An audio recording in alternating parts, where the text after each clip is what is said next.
Hey chess lovers and friends, welcome back to Casper Chess. Today I've put together a special collection of my favorite Budapest Gambit videos for you. I noticed that many of you might have missed some of these amazing gems, so I have organized them all in one place for easy access. Stay tuned and enjoy. White starts with d4, you go knight to f6, c4, e5. As you might have noticed, I move very fast on traps that I think you guys already know. I mean, these are common traps, but just for revision's sake, you still go bishop b4 check. And again, you can see the top played move is knight bd2, blocking the check. And now you go queen e7. Beginners, whenever you see your opponents playing pawn to a3, you don't do anything about this bishop, okay? Because you have knight g takes e5. Because if they take your bishop, once again, you have this well-known smothered mate after knight d3 checkmate. Even if white doesn't take your bishop immediately after you play knight g takes e5, let's say they play knight takes e5 first, you can just go ahead and take back, because once again, if a takes b4, you can simply smother mate your opponent on d3 with your knight once again.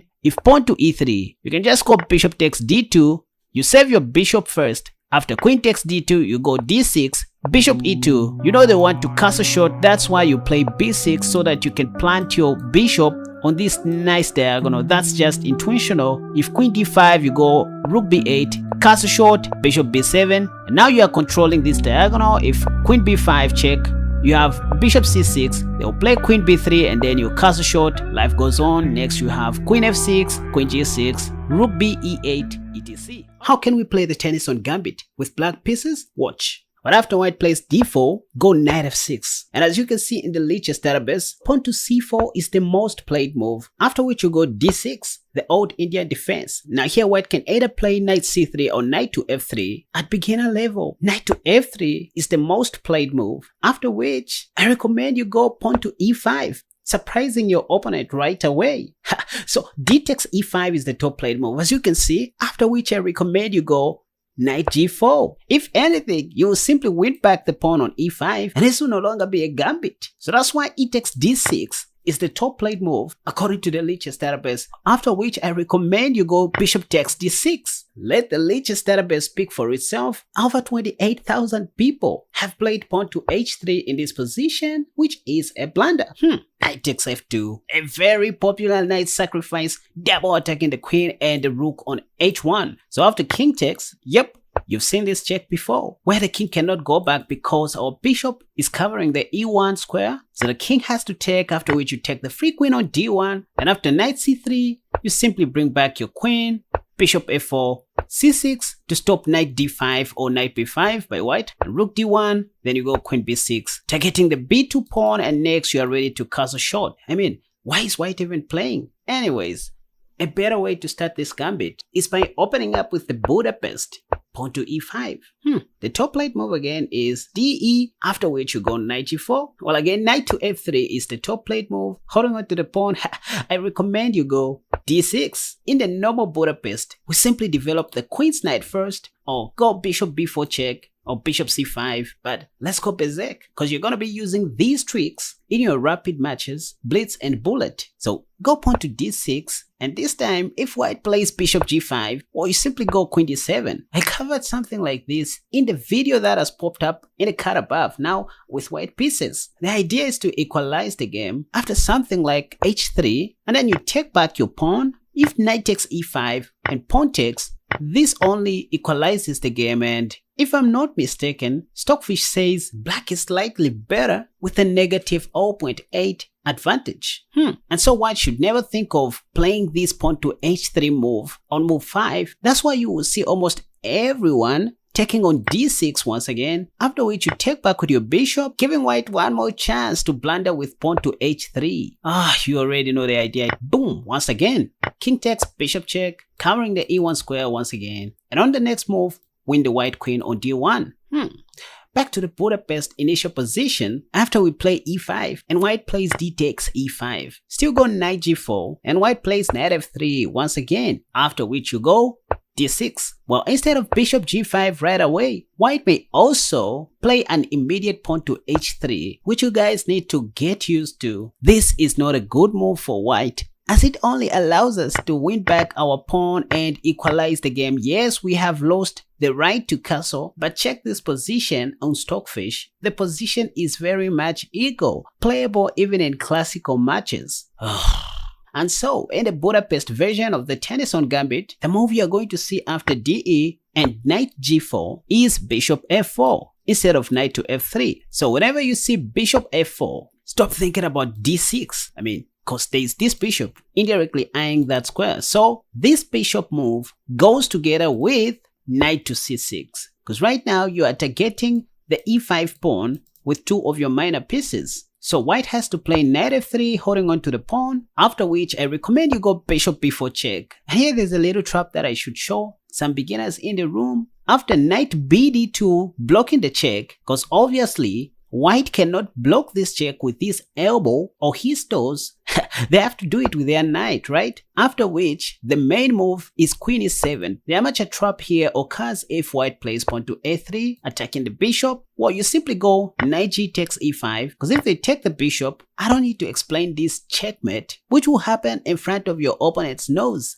Anyways, so instead of playing this cheap trap, I just recommend that you ignore the move queen e7 and simply go bishop c5, wanting to capture on f2 with your bishop. That'll be checkmate. That's not really the main idea of bishop c5. We just want white to continue normally with the move pawn to e3, creating this shield, after which I recommend the move pawn to f6. In case of h3, we have knight takes e5 and will no longer beat down a pawn. So the top played move you're going to see again is e takes f6, after which you take back with a queen, creating a threat of taking the pawn on b2, right? This line is a little bit different from the one that I covered in the video that has popped up in the card above, in that this time white cannot play queen d2 to protect the b2 pawn, so they have to do it this way, after which you don't take on f2 right away, because white can play bishop g5 attacking your queen, which is an in-between move, and you will lose. So that's the only thing you need to remember in this different line. The top played move in the Lichess database is bishop e2 in its position. Now this is why you want to show them who the real boss is, and that's by sacrificing your knight on f2. Once again, the idea is if king takes, well, you simply take the free bishop, and there's a problem on e3. Yeah, white can play knight f1, but we have knight e5. Knight g4 check next is coming, so they may play h3. Yeah, but you can go knight takes f3. They have to mess up their pawn structure on the king side, otherwise bishop takes hangs a pawn. Or if rook c1, we have queen b4. a3, we have queen takes, and as check. Knight d2, we have queen e5. So this is a very silent yet deadly gambit that most people don't even know. Anyways, after queen takes f6, instead of bishop e2, which allows us to sacrifice our knight on f2, the second most played move is knight e4, as you can see. But this only allows us to take on b2. That's a free pawn.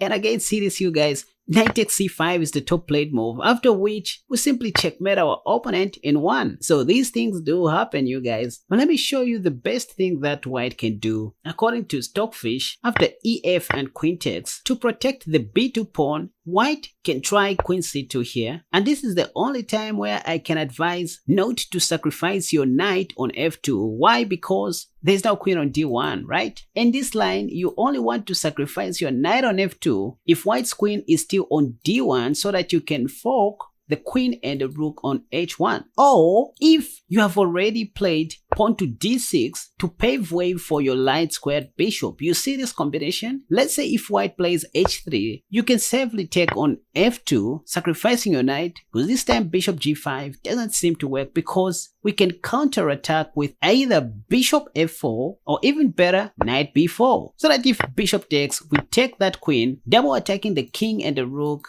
So the king has to take the knight. Hey, instead of taking the rook, we first of all take the bishop to equalize material, okay? So don't play by memorization, you also need to use your brain. Rook c1 attacking the knight, we simply take the free pawn on e3. And if rook e1 pinning your knight to the king, you simply play king f7 and pinning your knight, because this time rook takes e3 will just be a blunder, because now it is the rook which is pinned to the king.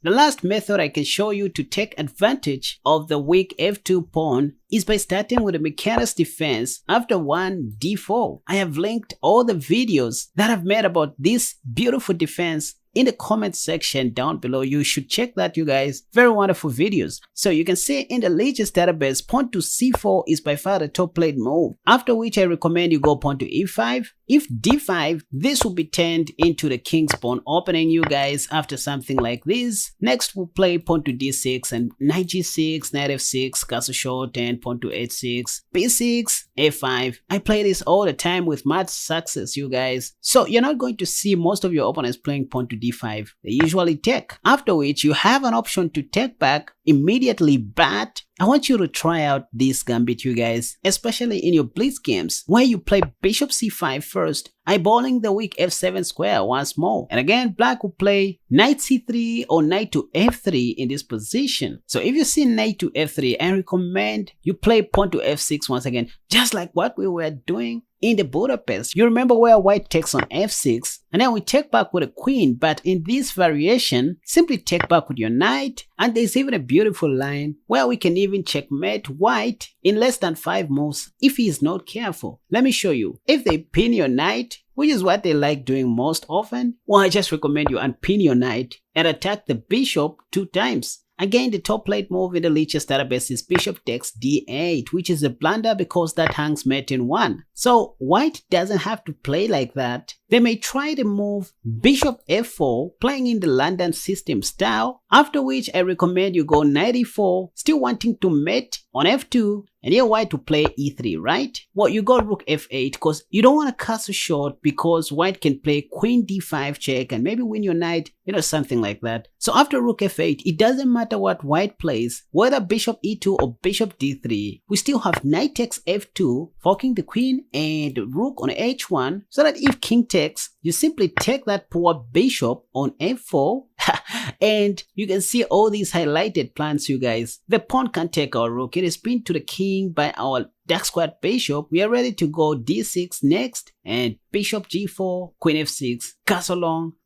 Let's see what else white can do apart from that. Now the trap on f2 also works if white begins with knight to f3, for example, the Zuckertort opening. Here we should respond with the move pawn to d6, which is the Peck invitation. From here you see white responding with the move pawn to c4, after which you should respond with the move knight to f6, as if you want to fianchetto your bishop on the king side. Then the second most common move in this position is pawn to d4 by white, after which you should play pawn to e5, attacking white's pawn on d4 and also intending to go to the e4 square. So you will see black taking on e5, after which you should play knight g4 again, attacking white's pawn on e5. And believe it or not, in this position, the most common response by white, according to the Lichess database, is pawn takes on d6, after which you should take with the bishop again. If h3, you already know what to do. Yep, knight takes on f2, forking the queen and the rook again. Now back to the Budapest position, it's not always that you should go pawn to d6 because this is very predictable, and so the best move that I like to play here is knight to c6, just attacking the pawn on e5 twice. If white plays bishop f4, defending that pawn on e5, I recommend that you go bishop c5, eyeballing the f2 square. And so in most cases, you are going to see white playing pawn to e3, covering the f2 square. Just like in the Scandinavian defense, it is in this position where I recommend to play the move pawn to f6. If queen d5, we are more than ready to go bishop b4 check, and we continue from there. Surprisingly enough, in the Lichess database, the most common move here is e takes f6, which we want to see on the board, because from here we are going to take on f6 with our queen, eyeballing the b2 pawn, just like in the Tennyson Gambit, guys.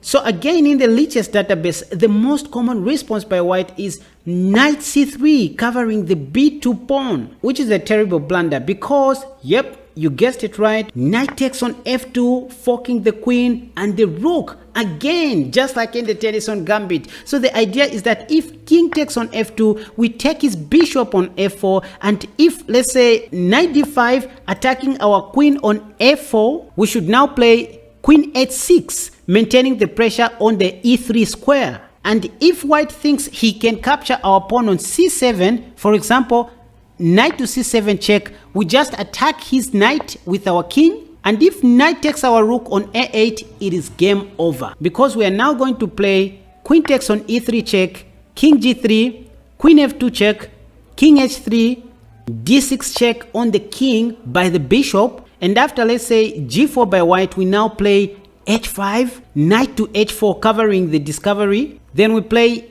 h takes on g4 check, and the only move by white is to play queen takes g4, rook takes on h4, checkmate. I'm going to show you a different way of playing against a queen's pawn game, especially where white intends to play the queen's gambit setup, even though this is not yet the queen's gambit. But hey, it's a free world, and here at Kaspa Chess, we try to think outside the box in an effort to make chess openings become interesting once again. So here's where I recommend you go pawn to e5. Kaspa, again the Budapest? Nope. We are not looking at the typical lines of the Budapest defense. The move that I want to recommend here is knight to e4. Now wait a second. I've talked a little bit about this variation of the Budapest called the Fajarowics in the past, but today's video is going to be more of that. The key move is pawn to b6 after we play knight e4, okay? So at least if white plays any of these highlighted moves in red,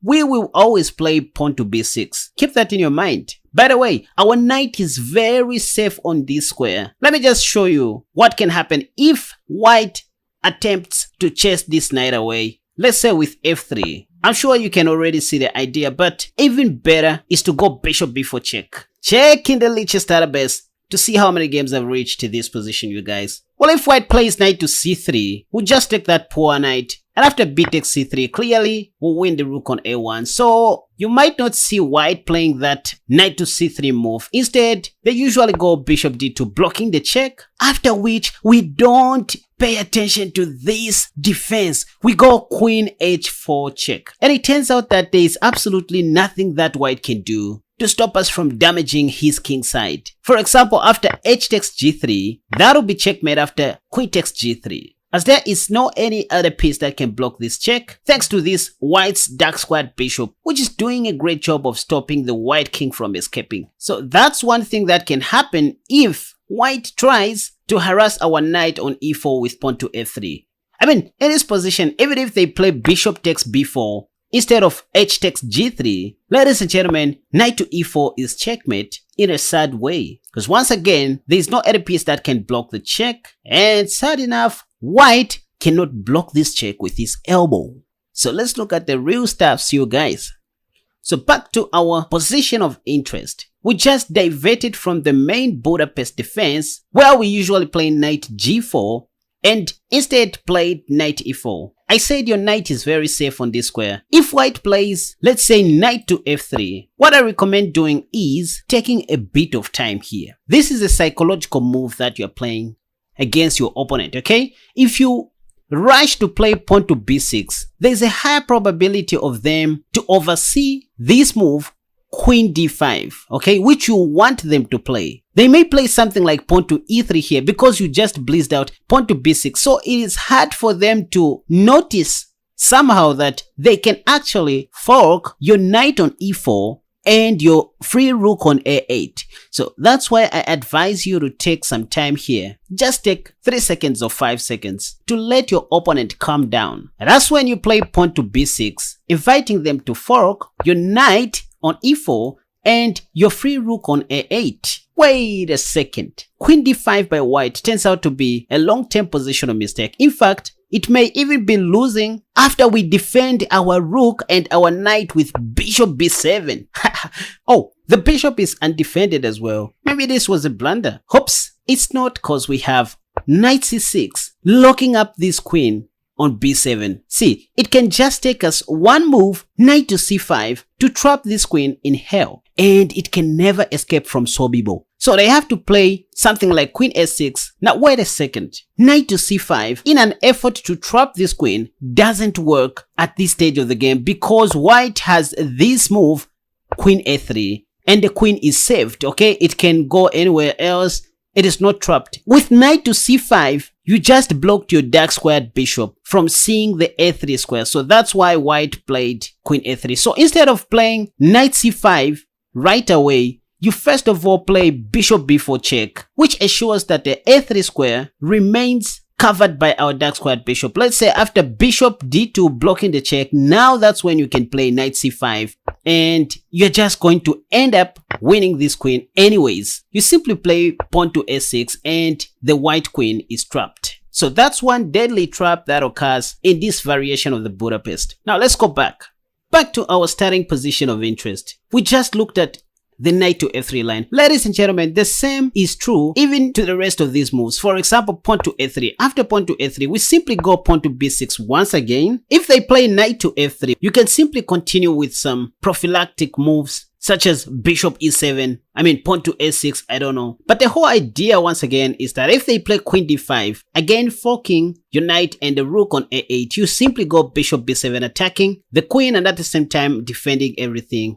Queen takes b7 again is a blunder. Now wait a second you guys. This time, knight c6 followed by knight c5 will surely trap the queen even if the queen goes to a6. Why is knight c5 working here? Because even though we have blocked our dark squared bishop, which was covering the a3 square, the white queen cannot go to a3 because of this pawn which is sitting on a3. Okay, so this move knight c5 is now justifiable. For example, if queen b5, again we have a6, but even better is to go knight d4. And maybe in the near future we have knight c2 check, double attacking the king and the rook on a1. Let's say if thinking the queen is saved, well, we have this move and at the same time making white to lose his right to castle. Look at all these threats. So that was in the a3 variation. Let's look at something else you guys.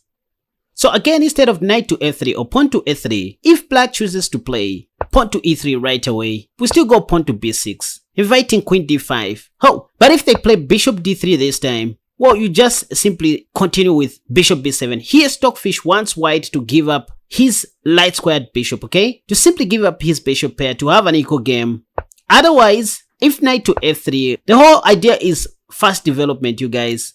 Bishop d2 covering the check, knight takes d2, and after knight b takes d2, we simply play queen e7. Maybe in the near future we may take the f3 knight and win back our pawn. So if white castles short, we simply take the knight on d2 first, with the idea of winning back our pawn on e5, and the position is equal if not slightly better for black at human level. Alright, now instead of white playing any of these highlighted moves in red, let's say, what if they play knight to c3 in this position? Well, here b6 doesn't work because now white can take our free knight, but nevertheless, knight c3 is a long-term positional mistake. Well, we simply damage white's pawns on the queen side, and now we are up a tempo. There's little that white can do to get back into the game. Why exchanging queens so early? Well, we are trying to take this game into an end game as fast as we can, cause we have a more favorable pawn structure, and like white, you can see this doubled isolated pawns, which is not good. So this is absolutely fine for Gambit. So this is where I'm gonna challenge some random chess players on Lichess just to show you how you can beat your opponents with the Budapest Gambit by just using tricks and traps. So please make sure to watch up to the end so that you don't miss any interesting part. I promise this won't be boring and you are going to learn some new traps. Okay, let's get started. So as you can see, I just opened a new account for the purpose of this video. D4, I just want to play knight to f6 and then go pawn to e5 next. So let's see what white is going to do. Okay, c4, the queen's gambit. Now I can go pawn to e5. So if black takes, I'll simply go knight g4, attacking the pawn on e5. So white has to react, and I also have plans to go bishop b4 in the near future, but bishop b4 will only come after I play something like knight to c6, because I have to put more pressure on the e5 pawn. So okay, bishop f4. Now I can even change my mind, play bishop c5 instead of bishop b4. Now I'm eyeing the weak f2 pawn, and I'm expecting white to play pawn to e3. Okay, which they have done. Now I can go pawn to f6. If white takes, I'm gonna recapture with my queen. The whole idea is to start eyeballing the b2 pawn, which is undefended. If h3, I'm just going to take on a5. Oh, pawn takes. Now I can take back with my queen, eyeballing the weak b2 pawn. And here, if I'm not mistaken, the correct move is queen c2 or queen d2.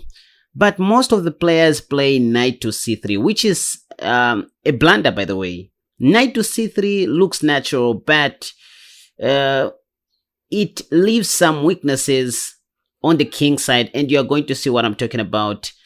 If white plays knight to c3, thinking he is protecting the b2 pawn, he is going to run into, let me just show you. The correct move was supposed to be queen d2 or queen c2. So queen c3 allows me to sacrifice my knight on f2, forking the queen on d1 and the rook on h1. Now I can simply grab white's dark squared bishop, since his pawn on e3 is pinned to the king by my bishop. And if knight d5, I have king d8. So I covered this line in one of my videos that has popped up in the card above, one of my old videos. You can watch that, I mean, if you want to see the tutorial. So clearly you guys can see that these traps do work. So what did I tell you? Knight d5. Now white's idea here is to at least, create a threat of capturing on c7, double attacking my king on e8 and the rook on a8. Not to mention that the knight is also attacking my queen, which is on f4. So I have to rescue my queen, play something like queen h6. So that's the idea. So queen h6 is the move that you should play, still maintaining the pressure on the e3 square. And obviously white is going to take on c7. Yep. And now I can go king d8, attacking the knight one more time. And honestly speaking, if knight takes my rook, then the game is over.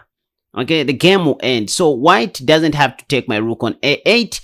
Maybe they have to play something like knight d5. So let's see what they're going to do. What? So they just took my rook and it's game over because, yep, I just took on e3, expecting black to play king g3, the only move, after which I'm going to give him another check on f2. And I also have plans to go after queen f2 check. I also have plans to go pawn to e6. Let's say if the king goes to h3, I'll play pawn to e6. Okay, so what can I do here? I have pawn to e6, but now I can give a check with rook f8. Rook f8 is the way to go, checking the king. I want to make sure that white's king has no escape. And so I still have to calculate a few more lines, but rook f8 is just okay, according to my brainchild. So rook f8, check. So I can see a mate in 2 or something here. So I just need to calculate very well. So queen e3 check, rook f5. What am I doing? I mean, there's a mate in 2, but I can't see it. Okay, first I go queen e3 check. The king has to go to d5. Oh, now it is checkmate. I was thinking of playing queen e6, but there's no checkmate because the white king can simply take my bishop. So I can go knight before checkmate. So yeah, that's the checkmate that I saw. I don't know what came into my mind. But if you guys want to learn more about this opening trick, you can simply watch the video which you see in the card above, and I'm sure you're going to enjoy. Okay, another game. Opponent just played pawn to d4 and I played knight to f6. So c4, I go e5. If pawn takes, I go knight g4. Oh, opponent is playing so fast. Let's hope he knows what he is doing. So he's holding on to his e5 pawn. So I go bishop b4 maybe. Let me try bishop b4 because I don't usually play this, but let me just show you what can happen. One of the ways. So I also have queen e7 in mind. I can go queen e7. Yep. Queen e7 will guard my bishop. Or maybe let me just go knight to c6. Let me just allow him to take. Okay, pawn to a3. With pawn to a3, what can I do? Take the bishop? And maybe I can play bishop c5. Hoping to get into the same trap that I showed you guys in the previous game. What can I do here? Can I take the bishop? Or maybe I just retreat my bishop to c5, yep. So I'm expecting to see e3, yep. Now I can go queen e7. What am I doing? I just messed up my opening, but I can fix this. I can go a5. a5 will stop pawn to b4 by white. Oh, so I just messed up my opening, but I can fix this. I have queen e7. I have queen e7. And I can also take on a5 with my g knight. Okay, queen d5, what can I do? Queen d5, queen d5, queen d5. Can I play pawn to d6? Or maybe I also have ideas of sacrificing one of my pieces on e3. Yep. Or maybe I can just cast a shot. I don't know. You guys help me. Oh, pawn to d6 first. And if pawn takes, I don't care even if white takes on g7, because I still have some initiative here. And maybe one day I'm going to sacrifice my minor piece on e3. What? Can I sacrifice here? I think so. If pawn takes, I'm going to take with my knight, attacking the queen on d5. So that's the idea. And I also have a threat to take on g2. Okay, and now knight takes. So I do these sacrifices for you guys, just for your own entertainment. But I don't think this is more solid. There's actually a way in which Stockfish can punish me here. So let's just see what a human can do here. Queen d1. Queen d1 is a blunder because I'm just going to take the free queen. What was white thinking? Okay, now he's asking for a take back. Should I give him? Or maybe I just end this video. Okay, let's just give him. Let's just accept the take back request. I just want to be fair. Let him play his very best for the goodness of this video. Maybe you guys can learn one or two things here. I just don't want to end this video prematurely. So queen d2, now I can take on g2 with my knight. That's check. Maybe king d1 will make sense. Oh, king f2. Now I think I can plant my light squared bishop on h3, defending my knight which is on g2. I think bishop h3 is the way to go. Yep. Okay, now my future ideas will be knight e5, and I also have this queen eyeing the e3 square. What is black going to do? You know, I don't know if this is the very best. Okay, bishop takes. This move looks suspicious. It looks dubious. I think there's something wrong here. To take is a mistake. So maybe I have to attack the dark squared bishop first with my rook. Maybe something like rook g8 attacking the bishop. At worst, I can even castle long. So maybe rook g8 attacking the bishop first.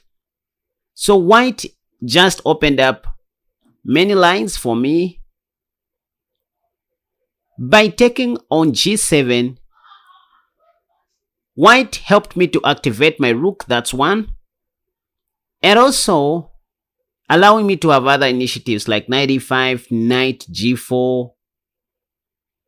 So that's why you don't have to be taking whatever you see, you guys.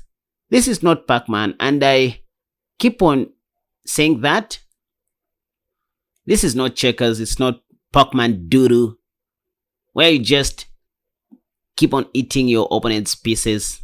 So now my opponent is suffering because of his previous move, bishop takes on g7. I have some mating ideas here after castling short, quite alright. So now that my king is safe, I have ideas like pawn to d5, queen c5. And even knight e5. Let's see what my opponent is going to do here. Okay, pawn to b4. I don't even have to take the pawn. I just have to play something else like knight e5 maybe. Because if knight takes or bishop takes, I'll take with my pawn and indirectly hitting on the white queen, which is on d2. I also have knight g4 check. I don't know, so many ideas. So you can see there's no memorization here. I'm just playing chess based on the positions that I'm getting on the board. And that's what you guys are supposed to be doing. Avoid memorizing moves. You can still play chess. I didn't cover this in my previous video on the Budapest Gambit. So white just took... I think I don't even have to take the knight. I have a better move, queen h4 check, which may lead to mate, I think. So now I go queen h4 check.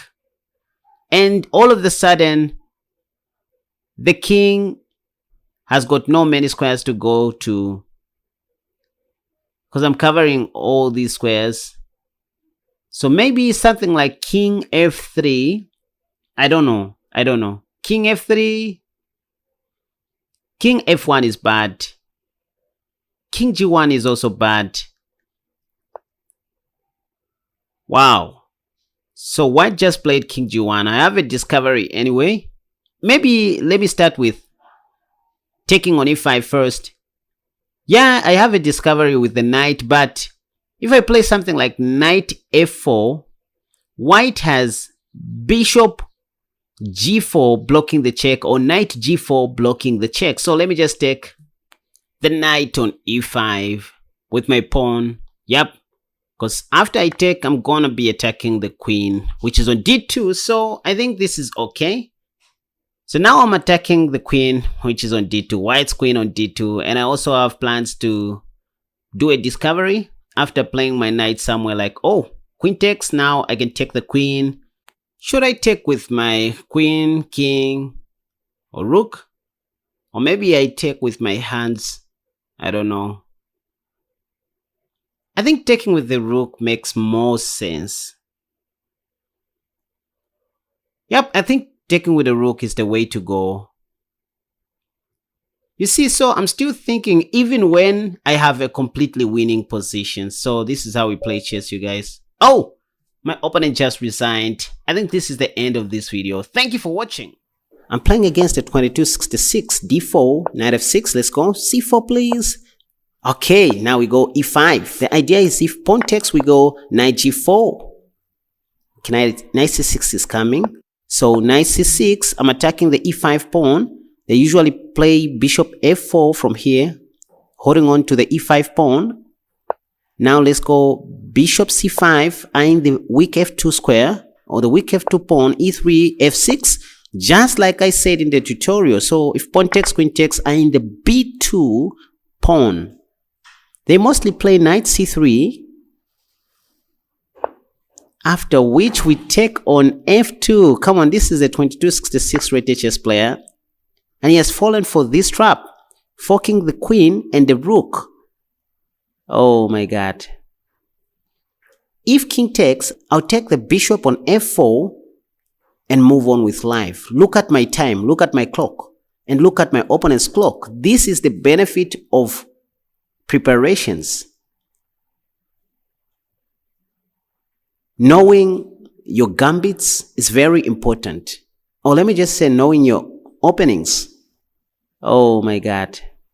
So you can see how low my opponent is getting on time. So we take the bishop. I know this gambit. That's why I'm playing very fast. Okay, so it's very important to do, let's go queen h6. It's very important to know your openings.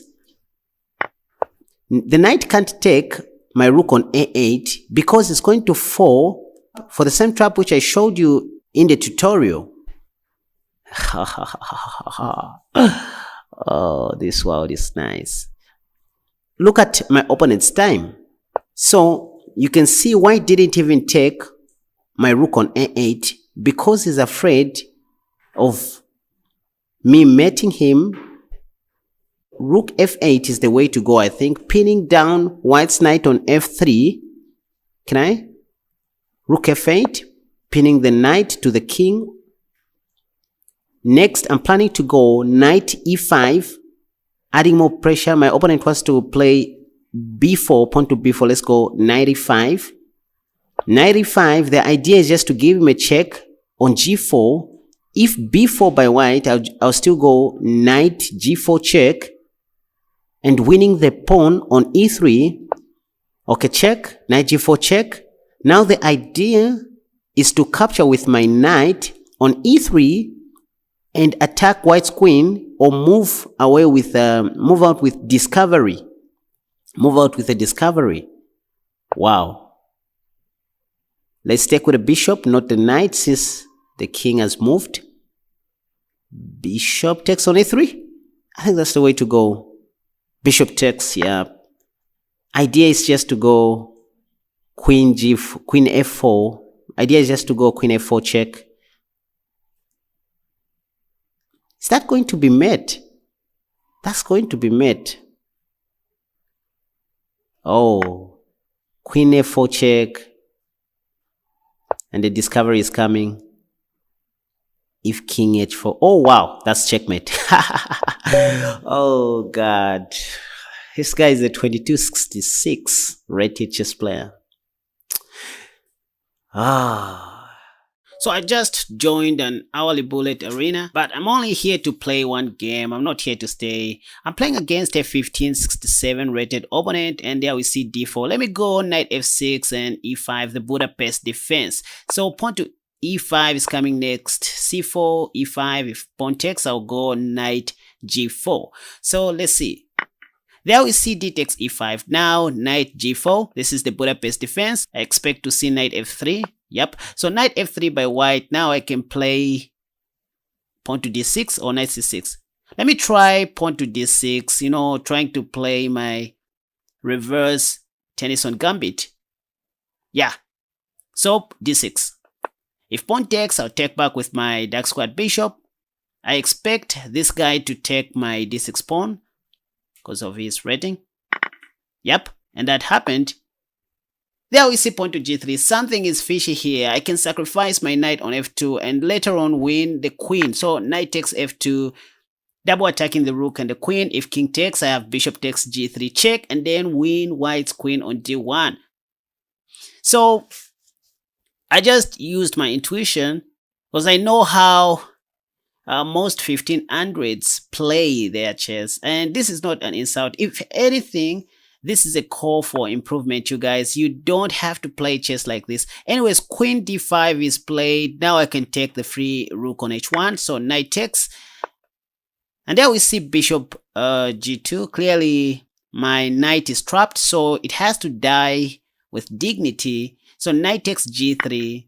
My knight has to die with dignity. And then bishop takes check. So these are what we call desperado moves. You know, you don't just have to let your piece die alone. So let me just castle short. Yeah, if queen takes, I have rook takes d8 and then mate like that, as I have highlighted on the board. Okay, so queen takes d8. Now rook takes d. Oh God, my opponent is playing very fast despite the fact that he's making a lot of mistakes. Knight c3. Now I can just develop my queen's knight, I guess, or play bishop g4, is it? Or knight c6. I don't even know what I should do at this point. Let's see. Bishop g4. Anything looks great in this position. I mean, anything that I can do. There we see bishop g5, attacking my rook, obviously, so I need to play rook e8. And then knight c6 next. Yeah, so this is how you play the reverse Tennyson Gambit, you guys, which resembles the Budapest defense somehow. There we see pawn to e3. Now I can just play knight d7, intending to go knight c5 and then knight e4 next. Yeah, I could have also played knight c6. What is that? Bishop f4. I think let me just take the bishop. And what next? Let me just play knight. Yeah, knight c5. I can't see anything else. And then pawn to c6 is coming. Then rook a d8. Wow, knight e5 attacking my last squad bishop. I need to do something about this. Maybe bishop e6 makes a lot of sense. I don't know why my opponent is playing so fast. You know, you need to learn how to play slow chess. Don't just please. So rook e1, knight. Okay, first pawn to c6. And then knight d3 is coming. So with pawn to c6, I just prevented white, you know, from capturing my b7 pawn. Knight e4, let me just exchange knights. Yeah, just simplifying the games, right? Okay, bishop takes e4 now. Okay, this is bad. This is bad. Now I can go rook d2, targeting the a2 pawn in case white does nothing. Okay, so rook e2. Let me go bishop h3 check before taking the pawn or the rook. Yeah, now let me take the rook and then pawn to f6, win a free piece. Yep, so this is just bad for white already. So f6, I'm going to win either the knight or the last squad bishop. So this is very bad for white. I didn't expect my opponent to run into these cheap traps anyways. And he's playing very fast. I'm just going to win a piece here for free. Has my opponent abandoned this game or what is happening? Yeah, he was playing very fast in the opening stage, but all of a sudden he has slowed down his pace. Maybe he wants to resign, but it doesn't even matter at this point. Finally, there we see knight takes c6, another blunder. I think I can just take the knight before taking the bishop because the bishop is still pinned. So b takes c6. Yeah, and next, yeah, bishop g2 check and win the white bishop. Time is ticking. I'm just going to flag him. Let me just grab all the pawns. Just take all the pawns. Everything that white has. Pop check. And then take the f pawn. Put the rook on e5. And then promote into a dinosaur if I want. Okay, so finally my opponent has resigned. Yeah, so before I play the second game, you guys, be sure to hit the like button and subscribe and join membership. Allow me to thank all of my patrons and all of you guys who purchased my new E5 defense course, which is now complete, obviously, which teaches you how to beat the Scotch, the Italian game, the Bishop's opening, the Vienna game, and other minor openings under E4. In today's video, I just want to show you more lines with white pieces if you still want to play the Budapest as white. So to achieve this, you need to start with a prophylactic move that doesn't seem to do much. For example, beginning with the move pawn to f4 or knight to f3 on move 1, which I'm going to show you later. But hey, it is what it is. Now, in the actual sense, this is called the wear opening. Even masters do play this at times. You can see in the masters database a few games there. Black may play e5 on the first move, d5, knight f6. You can see that black players are doing all sorts of things because they don't have an actual preparation for this. So that's one beauty. Anyway, let's begin with d5. After this, I propose you go knight to f3, stopping pawn to e5. In this position, Stockfish likes pawn to c5, after which you go pawn to e4 immediately. You can see the top plate move is d takes e4, after which you go knight g5. They defend their pawn with knight f6. Then you go knight c3. Again, you can see bishop f5 is the top played move. And now this is when you go bishop b5 check. So this is check. Knight c6 will just allow us to double up black's pawns along the c file, which is not good. So they normally play knight bd7. And this is when you go queen e2. Again, you can see the top played move is pawn to s6, where you can now safely take on e4 with your g knight. And once again, what do we see here? A takes b5, the top played move. And just like in the actual Budapest, this is how you deliver a smothered mate. Let me know if you like this in the comment section down below. Let's move on. Alright, so it is noteworthy that you can also begin with knight to f3, which is my top recommendation actually, because you are more guaranteed that your opponent is going to respond with d5. You can see d5 is the top played move by black, which you want to see, and only after this you go pawn to a4. So you just changed the move order, but the idea is still the same. And black may be tempted to play pawn to c5. Why? Because they want to develop their queen's knight behind their c pawn, which is normal for,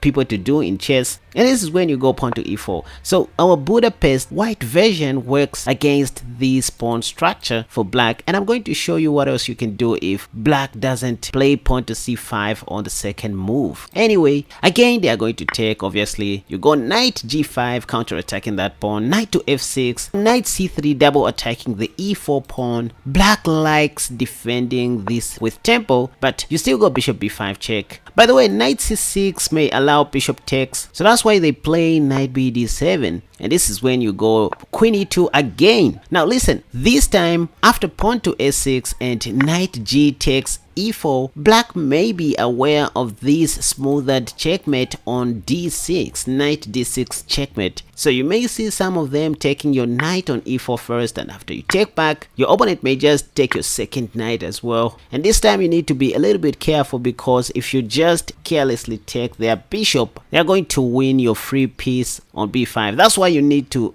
get rid of your light squared bishop first before taking black's light squared bishop. Position is equal, Stockfish doesn't have a problem with this, and it's just a game where the best player has to win. And let me just show you a little bit on how we make strategies in chess. For example, after pawn to e6, no tricks or traps involved at this stage. For example, you can go castle short if you want, or play queen f3 or pawn to d3. But let me tell you one secret of strong chess players: they always look for attacking moves, or moves that will give them hope for attacking possibilities in the future. For example, a strong player in this position would play something like rook a3. That's a strategy, it's not written in any book, and maybe this rook may sit on c3 someday, or f3, or even on h3, and only then will white castle short. Back to the Budapest initial position, where you play e4, then black takes, and then knight g5, knight f6, and knight c3, double attacking the e4 pawn. In this position, black normally goes bishop f5 in an effort to defend their e4 pawn, but there are some people who will just ignore this and play something like knight c6, for example, just minding their own business.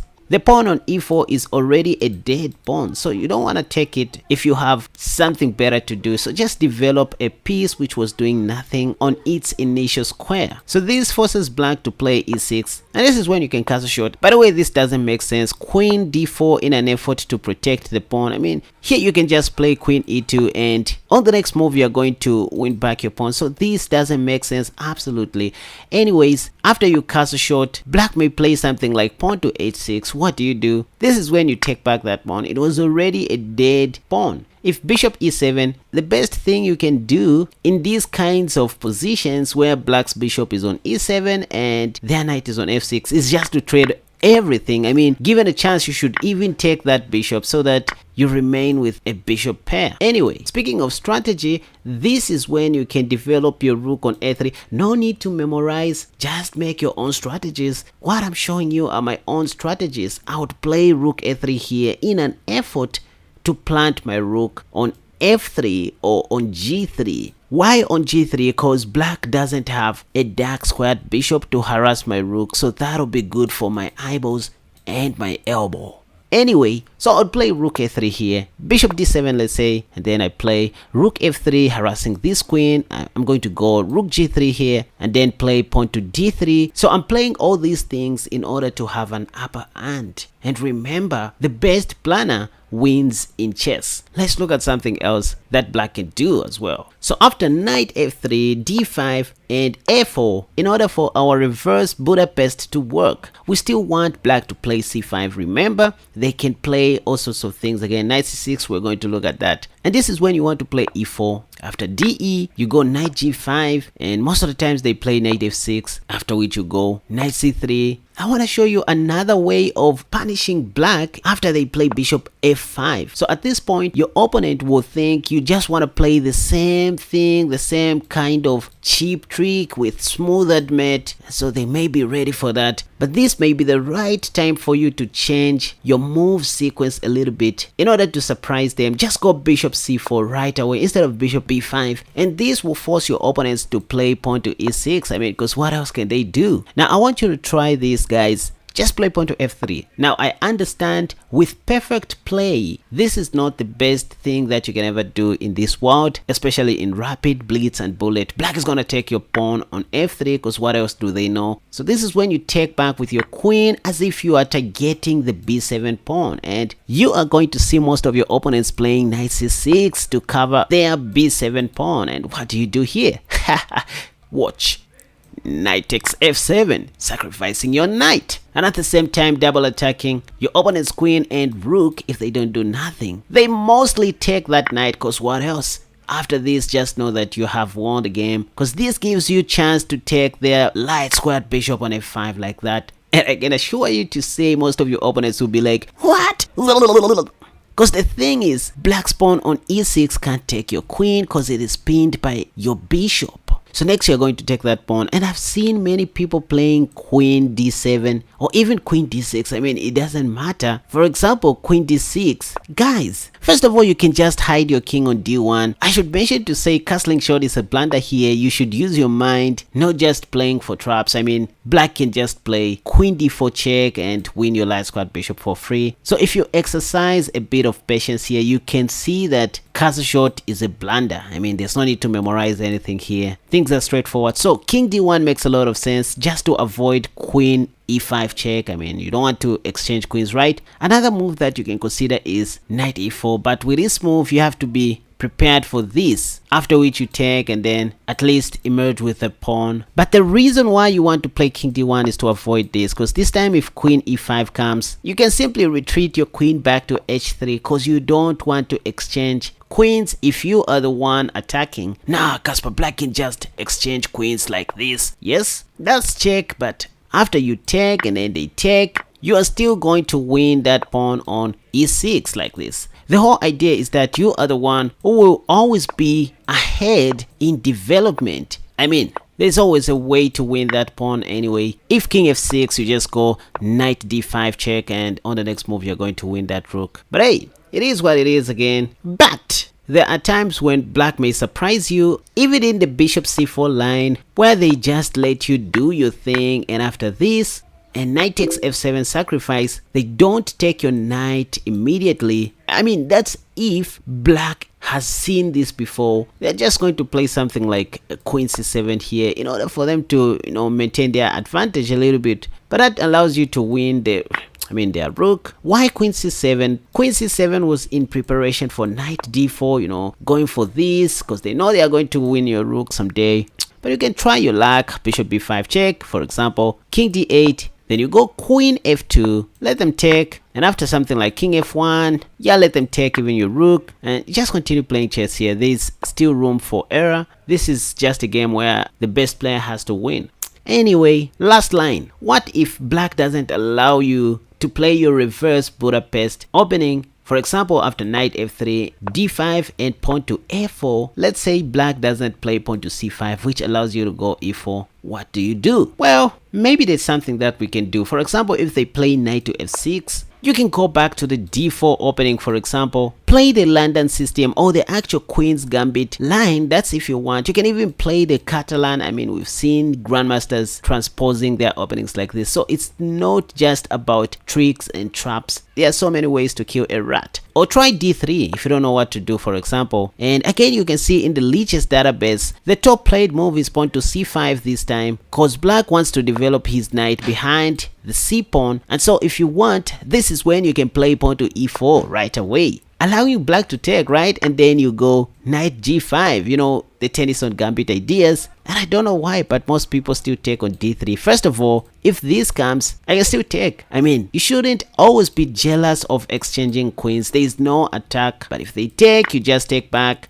If pawn to h6, I guess you already know our Tennyson Gambit idea where you win black's queen on d8, because black's king cannot escape from Sobibo. So on the next move, you're going to win black's queen for free. Anyway, once again, if black doesn't play pawn to c5 and let's say they play something else, let's say knight c6, if this is too heavy for you, just play chess. I mean, go back to your queen's pawn game, play pawn to d4, bishop f4, turning this into the London system. It's not too late. Or even pawn to c4, the reti. But looking at how crazy I am, I can still play pawn to e4. Because once again, the idea is that after pawn takes, I want to get back my pawn this way. So knight to f6 is going to be played. Again, I play knight c3. Remember, I just sacrificed one pawn. So let's say bishop f5. I go bishop c4. Again, I know Stockfish doesn't like this, but I'm not going to be playing Stockfish. I mean, so pawn to f3 in an effort to take back this pawn. If they take, I go queen takes f3 with the same idea of sacrificing my knight on f7 and winning black's bishop on f5. If knight d4, that's a little bit bad, but I still have queen takes b7, right? Allowing black to do this, it's okay. I can go king e2. I mean, king d1 is bad due to knight e3 check, and I'm gonna lose my bishop, so just king e2, and after knight takes a1, this is when I can go knight b5, and maybe I'm gonna do something here. If rook c8, still go knight takes a7. By the way, if bishop d6, which many people like playing, I can just take, that rook, getting back my piece. If rook b8, still have bishop b5 check, and from a human perspective, this is not easy for black to handle. So I covered this line in my yesterday's tutorial. If you didn't watch that video, you are missing. So we're about to see the famous Budapest trap if black carelessly takes my light squared bishop. So knight d6 will be checkmate. Okay, so knight takes e4, should take back with my knight. Yep. So if ba, I'm gonna mate my opponent on d6. What? Black's king can't go to d8. Yep, so checkmate. What? Why do I do these things? I think let me go and work on my brain. Time to see the doctor. You know what? Let me try to play my reverse Budapest opening. Knight f3 hopping to cd5. Yep. So, I mean, how did I know? Because this is what most people play. So, the next move in my mind is a4, after which I expect to see c5, and after that I'll play e4. Just following everything I taught in my yesterday's tutorial. I know most people didn't pay attention to that video, but I'm gonna try this in today's video. So, pawn to a4. If knight c6, I'm going to play the normal London system. Maybe the Jobava London system with knight c3 and then knight b5 in the near future. Alternatively, after pawn to f4, if black plays knight f6, I'll just try to transpose this into the Tennyson Gambit as highlighted. So f4, and that's how you make plans right in the opening stage. You need to have at least 3 different lines of preparation in case one line or one variation doesn't work. Don't just depend on one line. Right, okay, so there we see pawn to c5 finally, and that allows me to go e4. Again, I'm just following everything I taught in my yesterday's video. DE knight g5. So this is basically the same stuff you do in the Budapest defense. Now I'm playing this as white. Anyway, so let me start with knight c3 first. I expect to see bishop f5 though, because that's what most black players do. I mean, what else do they know? Oh, bishop g4 is a surprise move. I mean, I didn't cover this move in my yesterday's video. And now I'm thinking of playing bishop e2. Or maybe go pawn to f3. So that after pawn takes, I can take back with my g pawn. And then later on play bishop b5 and queen e2. But I don't know if that line is going to work as expected. I mean, so I know the best move is bishop e2 here. It just looks logical and normal. But I'm also thinking of pawn to f3. I don't think that's right. I think let me just go with bishop e2. Yeah, because if I play bishop e2, I'm still going to take back with my queen if black takes my bishop. And I'll triple attack the pawn on e4. Black will have no way to defend that pawn. So bishop e2 is the best move, I think. I don't remember covering this, so let me just go bishop e2, just trying to play it safe, because bishop b5 doesn't make sense. My queen is still under attack. Or maybe bishop b5 check and then bishop e2, or bishop e2 straight away. If bishop takes, I'm gonna take with my queen. I'm still ahead in development. I don't have any weakness. Oh, I was expecting black to take my bishop, after which I was gonna take back with my queen, but bishop f5 looks like a sheer waste of time. So now let's go bishop b5 check. Back to my prep. So just do the right thing and maybe history may repeat itself. Yep, knight bd7 blocking the check, queen e2, so I expect to see a6, after which I'm just gonna take on e4 with my g knight and then deliver a smothered checkmate on d6 with my knight. So I covered this line in my yesterday's tutorial. If you didn't watch that video, you are missing. So we're about to see the famous Budapest trap if black carelessly takes my light squared bishop. So knight d6 will be checkmate. Okay, so knight takes e4, should take back with my knight. Yep, so if ba, I'm gonna mate my opponent on d6. What? What did I just see? I mean, this guy clearly didn't watch my tutorial video for him to fall for this cheap trap. And yes guys, to answer your questions, I do make these strategies on my own. Most of the stuff that I present on my channel are my own inventions after studying other people's games too, which I guess happened randomly on Lichess, and so I try to popularize this stuff. And if I find that any opening, discovery or gambit doesn't have a name, I just call it my elbow gambit. So knight d6 was going to be smothered checkmate because the king wasn't going to escape from Sobibo. I don't even know what the word Sobibo means, like seriously. Anyway, let me play another game. But hey, remember to subscribe to my channel. Let's go. Alright, second game against a 24-37 rated opponent, knight f3 again. Okay, there we see d5 once again. a4 is still the idea. After c5, obviously I'll play pawn to e4. Following my reverse Budapest opening. If knight c6, I'll just transpose this into the London system, the normal London system. And if knight f6, I'm just going to transpose this into the Tennyson Gambit with the highlighted move. So a4, hoping to see pawn to c5 though, because most people want to develop, most people want to develop their queen's knight behind their c pawn. So pawn to e4 is the move right here again. So next, knight g5. So de knight g5, counterattacking the pawn. I wanted to play bishop b5.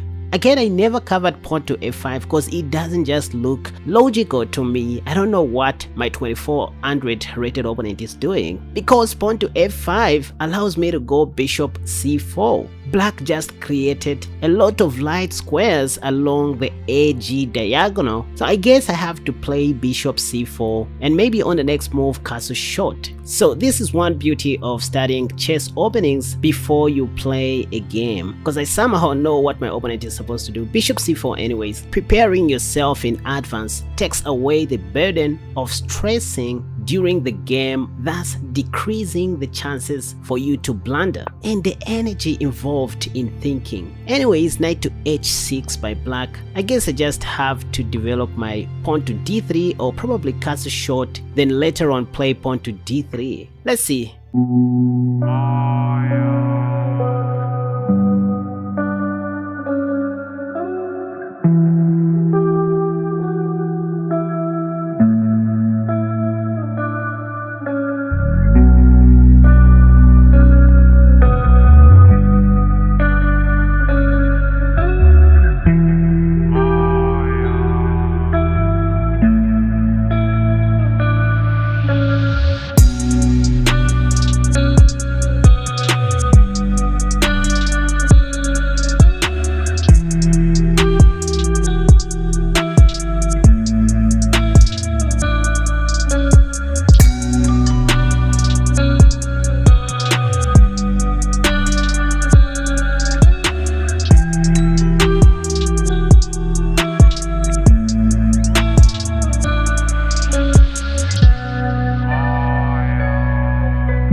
Checkmate. And that's all for today, you guys. Let me know which episode you liked the most in the comment section down below. And if at all you would love to see more of these kinds of content where I compile my favorite videos in one collection, of course, to make it easier for you guys, let me know. Thank you so much for watching. Until next time, bye bye.